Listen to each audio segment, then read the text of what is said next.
this talk is going to be summarizing a paper that we've just had published, looking at how slip rates vary over millions of years on an inactive extensional network. So we're thinking about slightly different timescales to the previous talk. So I have I guess, four key questions that I'm going to try and address during the rest of this presentation. So the first question is, are fault slip rates constant or variable? And hopefully it's going to come as no surprise to this audience that we do see that faults vary in their slip rate over time. And we get examples from paleoseismology, chlorine-36, and other areas as well.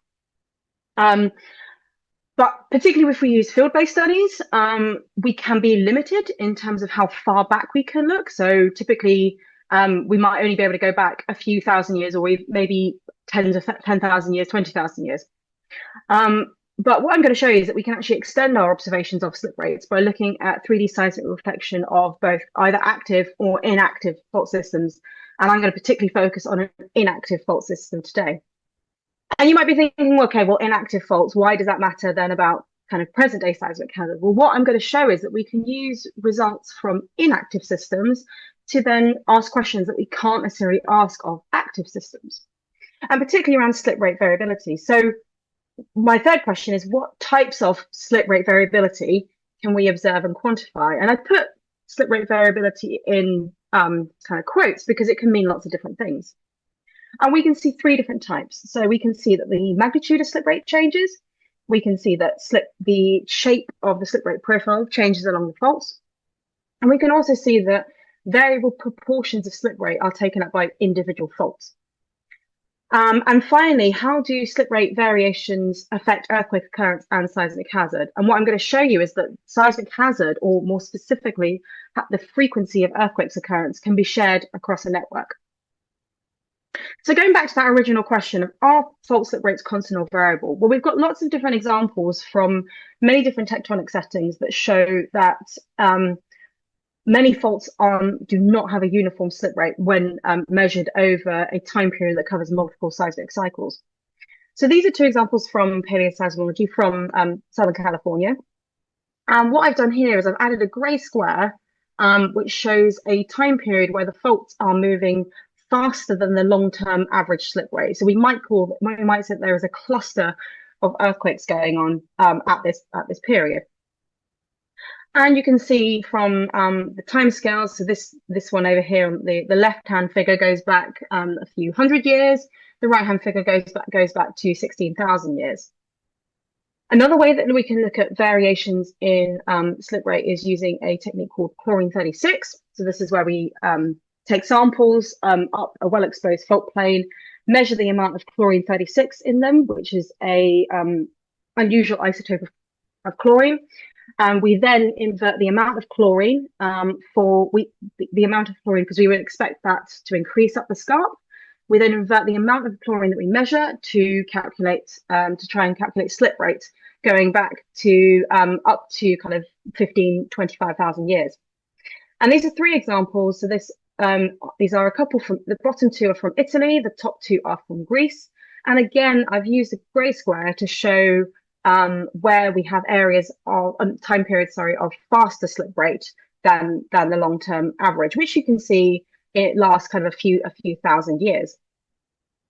So these are both of these examples that I've shown you, paleoseismology and chlorine-36. These can give us really high resolution temporal observations at a specific location, but only at one specific location. What they can't necessarily tell us is how do slip rates vary along a fault, along a whole fault, or within a fault network.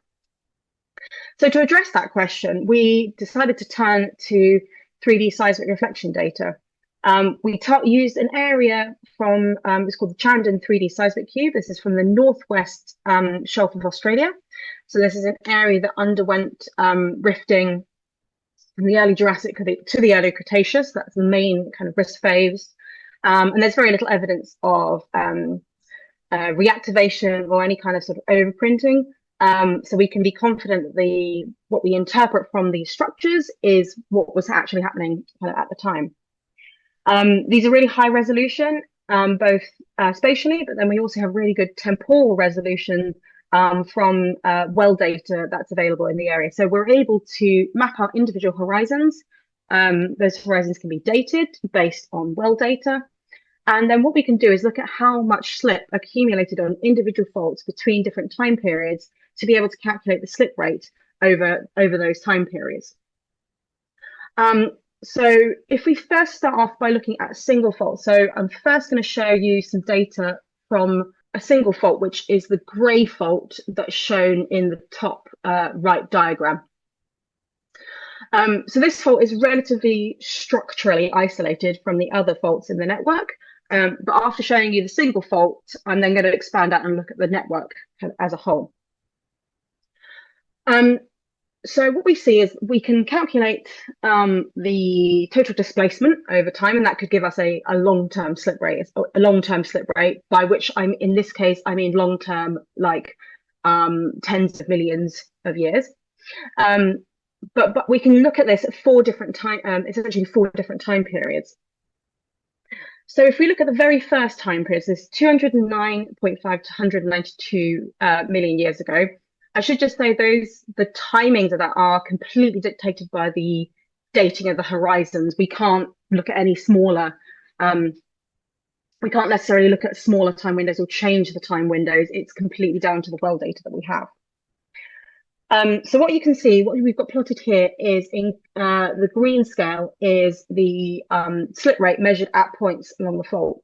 And you can see that in this example, or at this time period, the maximum slip rate is roughly in the middle of the fault, and it kind of tapers off towards the end. So it's kind of that, imagine like a triangular shaped or sort of bell shaped, one of those kind of a typical profile that we would expect for a normal fault. The next time interval, so 192 to 170 million years, we can see that the position of maximum slip rate is still in the same place. It's still roughly in the middle of the fault. But actually, the whole fault has slowed down by about 2 times. It's about twice as slow as it was in the previous time period. The next time period, so 170 to 142.3 million years, it slows down yet again. But now we see actually that the point of maximum slip rate and the pattern of the slip rate is different. The point of maximum slip rate has moved to the south, and so that's changed the profile, the slip rate profile along the fault. So we've had 3 time periods so far where it's steadily gotten slower and slower. But in the final time period, which is 142.3 to 137.3 million years, we see that suddenly this fault speeds up. It increases its slip rate by about 15 times. So it's an order of magnitude change in slip rate. And also, hopefully you can see that the maximum slip rate has moved to the north. And now that profile, rather than it being kind of triangular, it's kind of skewed to the north. So we have 2 types of variation here. We have the position of maximum slip rate is moving, and thus the shape of the slip rate along strike profile is changing. But we also have the absolute values of slip are increasing and decreasing over time by up to an order of magnitude. But faults don't behave in isolation. So instead, we've got to look at what's going on around it. So this is now expanding that out to look at the whole fault network. So the one that I showed you before was this the grey fault, which is labeled as fault 1. And what I'm showing here is a transect taken through fault 9 and fault 8. So up here in the very north of the section. This is a transect just crossing 2 faults, and all I want to look at is how are these 2 faults behaving. So I've got 2 graphs here that I'm showing you. So the left-hand graph is showing the absolute amount values of slip rate on these 2 faults at that transect. The right-hand graph is showing you the proportion of total slip rate that is taken up on each fault. And what this shows us is that the dominance of faults is changing. So for example, at these time periods, fault 9 is dominant. So the purple line is plotting higher than the brown line. So there's more slip on fault 9 than there is on fault 8. But that changes. So in these 2 time periods, fault 8 is dominant. And actually, in this very first time period, you can see that fault 8 is taking up all of the slip rate, and fault 9 is essentially switched off. So what we see when we look at just a simple pair of faults is that the activity on these faults is kind of seesawing back and forth. So one is more dominant than the other, and that activity is kind of switching back and forth um, between the two. But as you can tell, it's not that simple. There are some transects where we've got multiple faults across straight from each other. So looking at something more complex is transect 4. So here we've got 3 faults that are crossing that transect. And again, what you can see is that on the on the left-hand side here, that's the absolute values of slip rate. And and the right-hand side is showing the proportions of slip rate. And we can see a similar story, that there are some time periods where fault 1 is most dominant, so it's taking up the majority of the slip rate. But there are other times where fault 5 is more dominant, and is taking up the majority of the slip rate in that transect. And actually, fault 3 is never the most dominant and taking up all of the slip rate. Probably because if you look at the fault map, fault 3 is much smaller fault. You- You're And now at my at 10 minutes, Zoe. Just saying. Great, thank you. My text has slid off the bottom there, but basically what I'm saying is that the dominant fault in each transect that we look at, the dominant fault changes with time. It's not always that one fault is the most dominant fault, taking up the majority of the slip rate. Okay, so what does this mean then for seismic hazard? So I'm particularly going to focus. What we did then is we took this slip rate data and we used a piece of code called Fish, which written by Bruno Pache, which we can use to input slip rates and the geometry of faults, and then we can use that to calculate the earthquake occurrence rates. And when we did that for this network, what this showed is something quite interesting. So what I'm going to show you here is a graph of time against the recurrence interval. And so essentially, the higher the line is on the graph, the more frequent earthquakes, the lower the line is on the graph, less frequent earthquakes. So if we look at the majority of the time, so from about 210 million years ago to about 140 million years ago, the recurrence interval, the recurrence of earthquakes greater than or equal to magnitude 5 was pretty consistent when we consider the whole network. That's what's shown by the black line. But underneath, you can see all the different colored lines, and those are the recurrence intervals on those individual faults. And you can see again that there's this switching behavior between them, but broadly, the recurrence interval, the recurrence of the whole network is staying pretty consistent. We then see a massive increase in the last time period. And that's something that we are kind of still looking into as to why do we see such a huge increase in both slip rate and earthquake occurrence in the last time period. So I guess the takeaway is that while the recurrence of the network is constant, the earthquake recurrence of individual faults vary.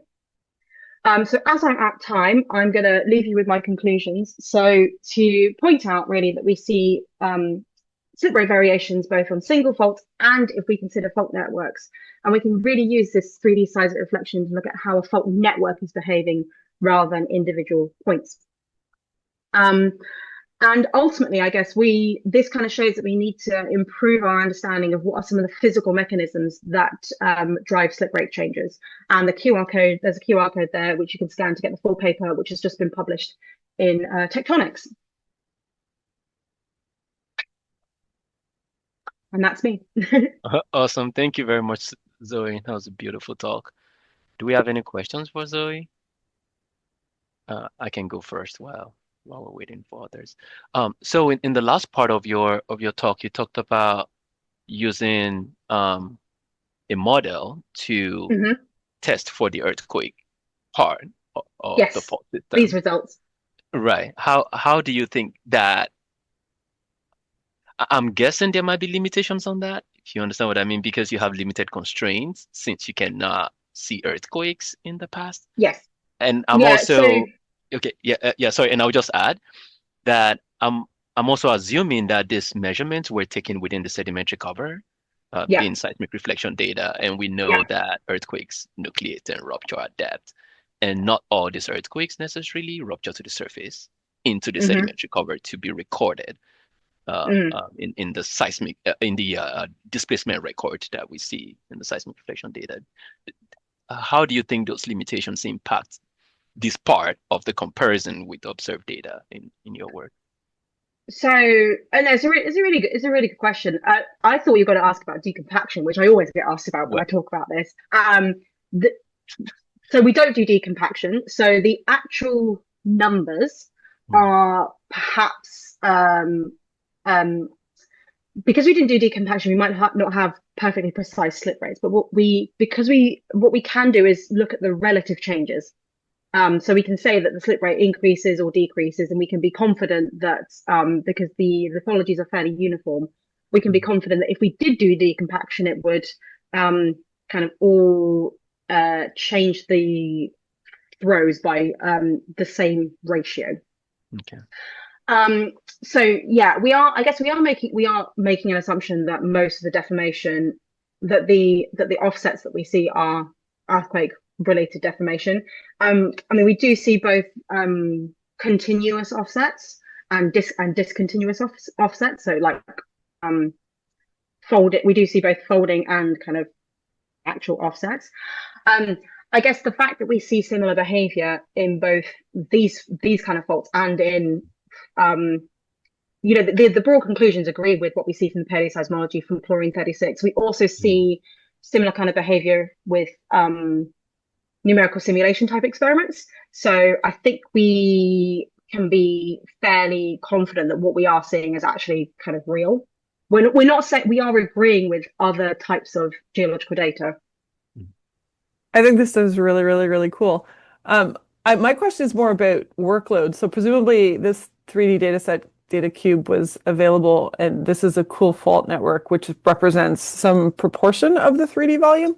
Yes. I'm just wondering how much work was involved in this and how much it can be automated. Ooh, good question. So it was my postdoc who was working with me for a couple of years, Billy Andrews, who did most of the work on this. Yeah, you're right. It is a relatively small section. So I think if I go back to, sorry, just getting all the way back to too far. Um, I mean, it's also a relatively small section of like, so you can see, yeah, that was the blue area. I'm not sure if you can you see my cursor? Yeah, I can see that. Yeah. So the blue area is the whole cube. And our study area is just that little bit there, which is obviously then small within the context of like the entire Exmouth Plateau. Um, the challenge is that to kind of map these faults out across the entire Exmouth Plateau, you then start only being able to use like 2D seismics, which then aren't as good Right. um, because it's much harder to correlate faults across 2D seismic lines that are separated by kind of several kilometers. Um, it did take a lot of time. There was a lot of work. I'm sure Billy's told me at some point how many individual picks went into this. And I don't remember off the top of my head, but it was a lot. In terms of automating it, that's not something that I'm assuming you mean with like machine learning or AI or something like that. Well, I just mean if you've got your horizons picked and you've got your fault surfaces picked, and you just kind of pull out the intervals, the thicknesses or time differences between your horizons, and then project them onto the fault, you can pick out those slip rates for different intervals Yeah, in a way that you could actually just have it. If you've got the surfaces and you've got the fault network kind of identified, you can kind of just chug it through, and it'll just yeah, spit out all the slip rates yeah. So I think that's pretty much what Billy did was he wrote some Python code to do that. The time consuming bit is picking the horizons and picking the faults in the first place. Right. and correlate, making sure that kind of things are correlated across lines. Right. Cool. Thank you. Awesome. There's one more question in the chat from Hmm. Michael Welch. Michael, do you want to unmute and ask a question? If not, I can read it. Hi, yeah, yeah, no, thanks for the talk. My question is really, were the faults actually growing at the same time that they were accumulating displacement, or did they kind of grow to their present day extent very early in the deformation and then just accumulate displacement after that? So we saw very little change in the length of the faults over the time period that we studied. We did see some slight reorganization. So like faults initially starting as splays, but then joining together. And what we did was, so I think it was fault 4, the yellow one in this image, was that initially started off as a 2 or 3 segments that then kind of joined together. And what we did was we said, well, because we can see they joined together at the end, we'll consider these 3 faults as part of the 3 segments as part of the same fault for the kind of the earlier part of history. But no, like broadly, they'd established their length they established their length and then started accumulating displacement.